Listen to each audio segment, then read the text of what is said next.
ያፌት እንግዲህ ከናታን ጋር ፊት ለፊት ተጋጠሙ። እጅግ የማያምነው ነገር ተፈጠረ።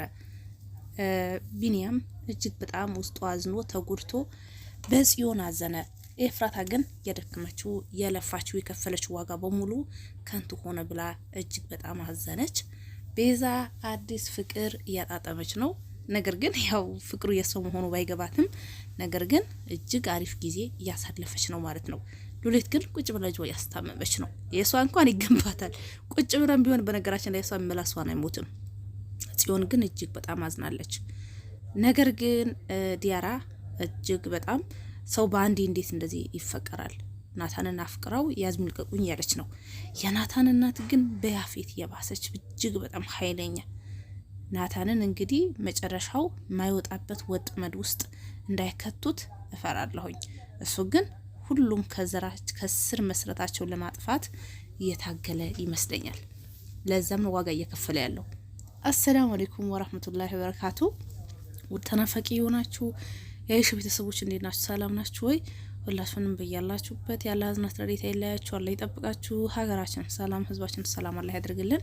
ሁሌም በመልካም ነገር ሰበብ ምክንያት የምንሆን አላህ ያድርገን፣ በመጥፎ ነገር ሰበብ ምክንያት ከመሆን አላህ ይጠብቀን የምላችሁ ነው። ያይሸነኝ እንግዲህ ዛሬ ሀረግ ድራማ በጣም የሆነ እንጃ ወደ ውስብስብ ነገር እየገባ ነው የሚመስለው ማለት ነው።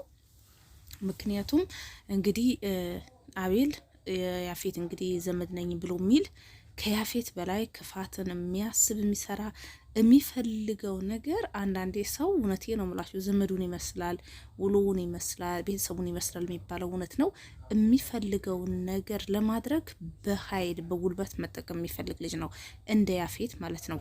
ያፌት ሲያደርግ ያየውን ነገር እሱ ሲሰራ የሚያየውን ነገር እሱም እንደሱም ጀግና ነኝ ማድረግ ፈልጋለሁ አይነት ነገር ነው።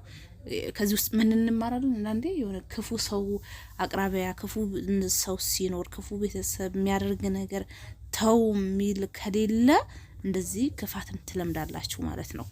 እንግዲህ ያው ያፌት ናታንና ጽዮን እህት ወንድማማቾች ናቸው። ነገር ግን ያፌት ለጽዮን ይሳሳላታል፣ ይወዳታል በጣም ማንም እንዲነካበት አይፈልግም። እና ይሄ ነገር ቢኒያም ያሰረው የሚያሰቃየው ሁሉም ነገር የሚያደርገው ጽዮንን ፍለጋ እንደሆነ ቢያውቅ ያፌትን እንግዲህ ላቤላ እንግዲህ ያው ሩህ ሰባተኛ ሰማይ የሚያወጣለት ይመስለኛል። ሌላው ደግሞ በጣም የሆነ ግራ የሚያጋባ ነገር ወይ ደግሞ ለምን ዝም ያሉ ብዬ የምለው ነገር እያንዳንዱ እየሆነ ያለው ነገር ምሳሌ አሁን እንግዲህ የምትወደው ፍቅረኛዋ ነው ቢኒያምን። ስለዚህ አሁን ደግሞ ቢኒያም ልክ ነው፣ ምክንያቱም እዚህ ጋር እውነቱን እየሰማ አይደለም፣ እውነቱን እየነገረችው አይደለም፣ የሆነ ያለው ነገር እያስረዳችው አይደለም። ስለዚህ ትተኝ ነው እሷ በእኔ ቀይራኝ ነው ብሎ ቢል ቢኒያም አይፈረድበትም ማለት ነው። ቢያንስ ግን እየሆነ ያለው ነገር እሱ ጠበቃ ነው፣ ብዙ ነገሮችን ሀሳብ ይመጣለታል፣ ሊሆን አስተያየት ለምን በአሁኑ ሰዓት ከናቲም ጋር ተነጋግረው እየሰሩ ስላልሆነ እና ጽዮን እያንዳንዱ የተፈጠረ ነገር ወይም ደግሞ ዳጊ ቢነግሩት ለቢኒያም አንድ የሆነ መፍትሄ ላይ ይደርሱ ነበር ማለት ነው። ሌላው እንግዲህ በጣም ቀላሉና ለምን ሊያደርጉት ያልፈለጉት ኤፍራታም ትሆን እንደዚህ ሆነ ደግሞ ጽዮን ያ በድብቅ የቀረጸው ናታንን እስር ቤት ሊያስገባ የሚችል ናታን የገደለበት ያስመሰሉትን ቪዲዮ እሱ ቪዲዮ እንግዲህ አቤላ እጅ ገብተዋል። ነገር ግን ያ ነገር አሁን ጽዮን ለኤፍራታ ነገረቻት። እንግዲህ አሁን እሱ ደግሞ እናንተ ጋር እንድኖር አድርጊ ካልሆነ ግን የሚከተልሽን ታውቂያለሽ ብሎ እንግዲህ ለኤፍራታ አስፈራርቷት ወጥተዋል። ግን እዚህ ጋር ግን ማድረግ ያለባቸው ያኔ ያፌት ይሄን ቪዲዮ ማለት ይሄ ናታን ሲገልበት የሚያሳየን የውሸት ቪዲዮ በኮምፒውተሩ አውጥቶ ያለ ፍቃዱ ገብቶ እንደሰረቀው ኤፍራታ ያፌት መንገር አለባት። ምክንያቱም ዋጋው ራሱ ስለሚሰጠው ማለት ነው። ግን እዚህ ጋር አሁን ለምን ብላ ትደብቃለች?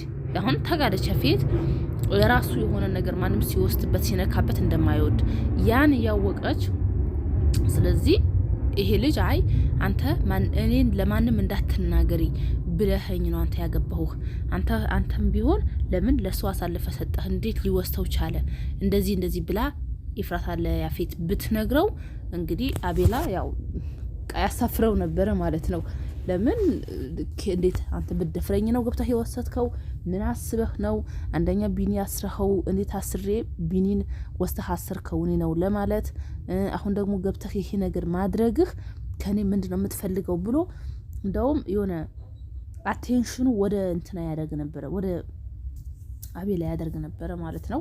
ይሄ መናገር አለባት፣ በቃ ኢፍራታ ግዴታ መናገር ያለባት ነገር ነው ማለት ነው። ለምን ወሰደው እንዲ ነው እንጂ ገና አሁን እሷ ይሄን ቪዲዮ ለፖሊስ ነው የምሰጠው፣ አንቺ እንዲያድርጊ ከጽዮን አምጫት ደውለሽ እንዲያርጊ ብዙ ነገር ገና ሌላት ነው ኢፍራታ። ይሄ ደግሞ በጣም የሚደብረው በእንዲህ መልኩ ከሄደ ማለት ነው ነገሩ እዚህ ጋር መቋጨት የተቻለ ማለት ነው። ጽዮንም ለብንያም መናገር አለባት። ሌላው እንግዲህ የናታን ነገር ናታን እጅግ በጣም የሆነ ውስብስብ ውስጥ የሚገባ ይመስለኛል። ምክንያቱም አስቡት እንግዲህ ያፌት ቤት እንኳን ለሰራተኝነት ማንም አይችለው የሚለው እንግዲህ ስለ ያፌት ቤት ለሰራተኝነት የገባችው የዲያራ ቆሳ እንግዲህ እንቅልፍ ሰዓት ነው። የዲያራ እናት የላከቻት ሰራተኛ ናት። በጣም ነው የተገረምኩት። የዲያራ እናትን አስቡት ምን ያክል ሴት ትሁን ወንድ ትሁን የምትሰራው አይታወቅም። ነገር ግን ራሷ አንድ አደንዛዥ እጽ የምትሸጥ በዛ የምትኖር ትልቅ ያው ባለሀብት እንደሆነች ነው። ግን ናታን ይሄ ሁላ ጦስ ውስጥ ይሄ ሁላ ነገር ውስጥ ያፌትን ለመበቀል ነው አይችልም ብሎ ስለሚለውን እሱን ለማናደድ ነው ወይስ ደግሞ መጨረሻቸው አንድ ላይ ሰብስቦ በሰው ህይወት የሚጫወቱ በሴቶች ህይወት የሚጫወቱን አንድ ላይ እስር ቤት ለማስገባት ነው ይሄ ሁሉ የሚያደርገው? ሚሳካለትስ ይመስላችኋል ወይ? ምክንያቱም ዲያራች የምትባለው እንግዲህ በሳምንት ፍቅር ይዝሻል አለቻት እናትየው። አስገኛለች። አንቺ ካየሽ ወንድ ሁላ በሳምንት ነው ፍቅር ይዝሻል አለቻት። ስለዚህ አሁን ፍቅር ይዘዋት እሷ ያለች ያለበት ተከታትለው ስትሄድ ገና ሌላ ጦስ ልታመጣበት ነው ማለት ነው። እና እጅግ በጣም ውስብስብ እየሆነ ነው። በነገራችን ላይ በአሁን ሰዓት በጣም ደስተኛ ሆና ፋያርሽ ያለችው ቤዛ ናት። ይመቻት ማለት ነው።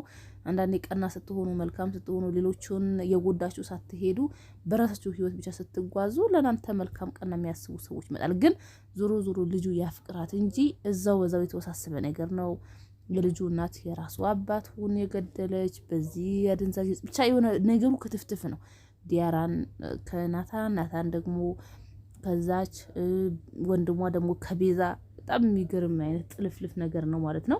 ሌላው ገነት ማውራት መቻሏ ደስ ይላል። እንግዲህ እስካሁንም በወደቀችባቸው ጊዜ ያላወራችሁ እዚህ ፓርት ላይ እንግዲህ የምታወራው አይነት ነገር ወይ ደግሞ የእሷ መናገር ያው አስፈላጊ ሆኖ ስላልተገኘ ይሆናል ያው እንደዛ የሆነችው። ነገር ግን ማውራቷ ያው ደስ ይላል ማለት ነው። ግን በአጠቃላይ ኤፍራታን ተናግራ ነገሮቹን ማስተካከል አለባት። ያፌትን ያንተን ማለት ነው ያ የወሰደበት ቅጂ ምክንያቱም እንዴት ላይ ያገኘው ይችላል? ኤፍራታ ራሷ ስትጎረጉር ያላገኘችው እሱ ግን በቀላሉ እንደዛ ማግኘቱ ይገርማል ማለት ነው። እና የእውነትም እኔ አይመስለኝም እልህ እንጂ እውነትም ጽዮን አፍቅሯት አይመስለኝም ማለት ነው። ያው አቤላ የሚባለው ማለት ነው። ለማንኛውም እናንተም ሀሳባችሁ ነገሩን እስቲ እንዴት አያችሁት? የአሁኑ ክፍል ለቀጣዩ እስቲ እንዴት ነው የሄደ ያለው? መናገር የለባትም ወይ ትላላችሁ ወይ እላለሁኝ።